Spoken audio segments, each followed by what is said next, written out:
Assalamualaikum warahmatullahi wabarakatuh. Perkenalkan, nama saya Zubair Satria Maulana Putra, NIM 2540309.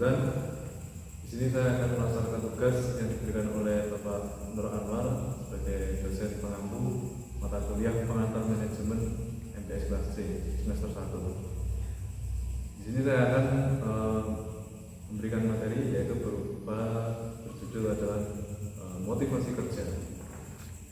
Sebelumnya kita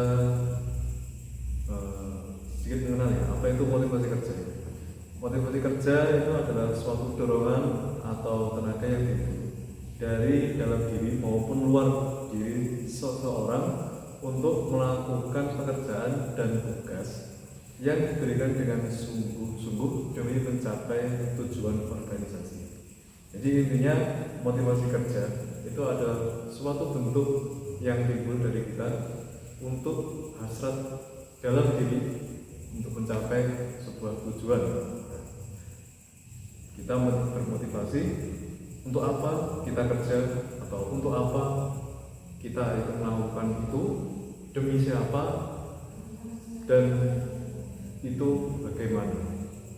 Nah, inti dari motivasi yaitu adalah memberikan dorongan kepada karyawan agar bersedia bekerja sama secara efektif dan terintegrasi untuk mencapai tujuan bersama. Nah, faktor penentu kinerja adalah salah satu faktor utama yang menentukan kinerja dan produktivitas karyawan.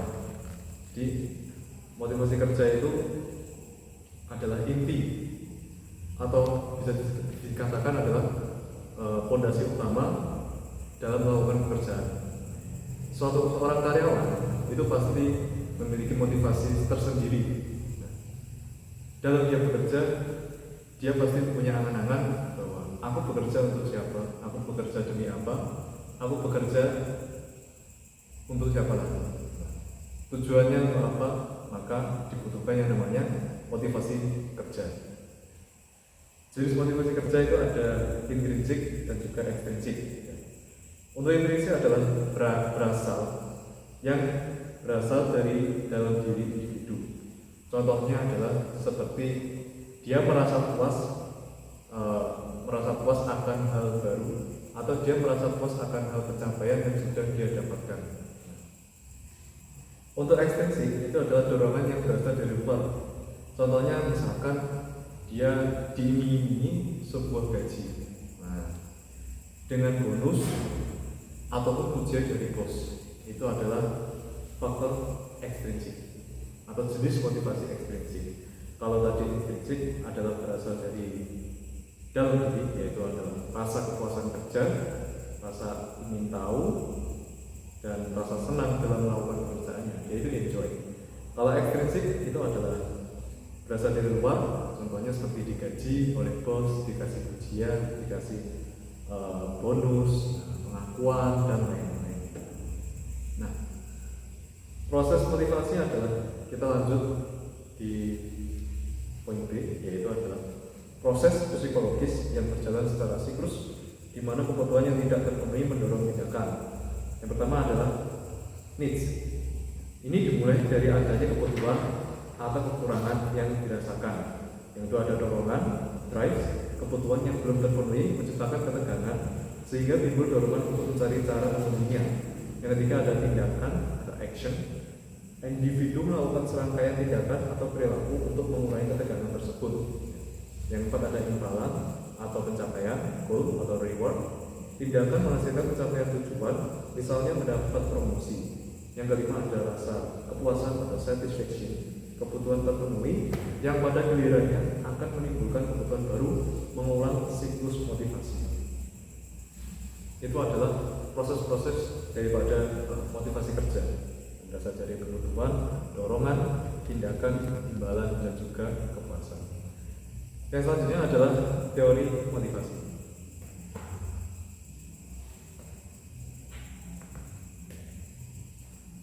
Motivasi dapat dibagi oleh beberapa teori utama yang dikelompokkan menjadi teori kebutuhan dan teori proses. Menurut Hasibuan, pemberian daya penggerak yang menciptakan keinginan kerja seseorang agar mau bekerja sama, efektif dan terintegrasi untuk mencapai kepuasan. Sedangkan menurut McDonald, yaitu perubahan energi dalam diri seseorang yang ditandai dengan timbulnya perasaan dan reaksi untuk mencapai tujuan.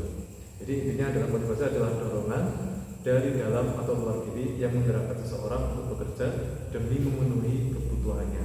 Seperti yang saya jelaskan di awal tadi, adalah motivasi itu adalah dia bekerja untuk apa, dia bekerja untuk siapa, untuk apa dia bekerja, dan lain-lain sebagainya. Itu adalah motivasi. Nah, di sisi lain, motivasi juga merupakan adalah kebutuhan fisiologis, yaitu kebutuhan dasar seperti makan, minum, sandang, papan. Ada kebutuhan rasa aman, kebutuhan akan perlindungan dari bahaya fisik dan emosional, kebutuhan sosial, kasih sayang, kebutuhan untuk diterima, memiliki teman, dan cinta. Nah, itu adalah sedikit dari faktor-faktor atau kebutuhan-kebutuhan dari motivasi kerja.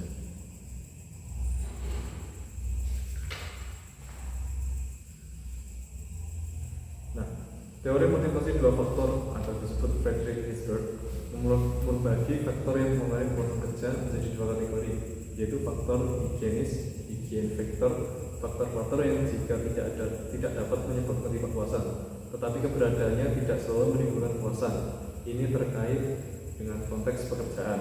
Sebagai contoh adalah gaji, pengalaman kerja, kondisi kerja, kebijakan perusahaan, atau hubungan antar personal.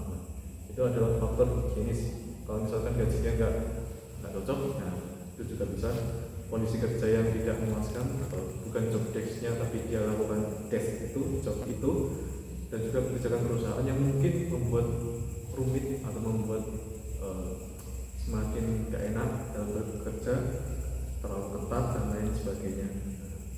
Kemudian ada faktor motivator, yaitu faktor-faktor yang dapat menyebabkan kepuasan kerja dan motivasi yang lebih tinggi. Contohnya adalah prestasi, pengakuan, tanggung jawab terhadap pekerjaan itu sendiri, dan peluang untuk maju atau berkembang. Nah, yang ketiga ada teori prestasi dari Max Sellen. Kebutuhan prestasi akan prestasi adalah dorongan untuk unggul mencapai standar dan berjuang untuk sukses. Kebutuhan akan kekuasaan, yaitu dorongan untuk mengaruhi orang lain dan mengendalikan lingkungan. Kebutuhan akan afiliasi, yaitu ada dorongan untuk memiliki hubungan interpersonal yang ramah dan dekat serta diterima oleh orang lain.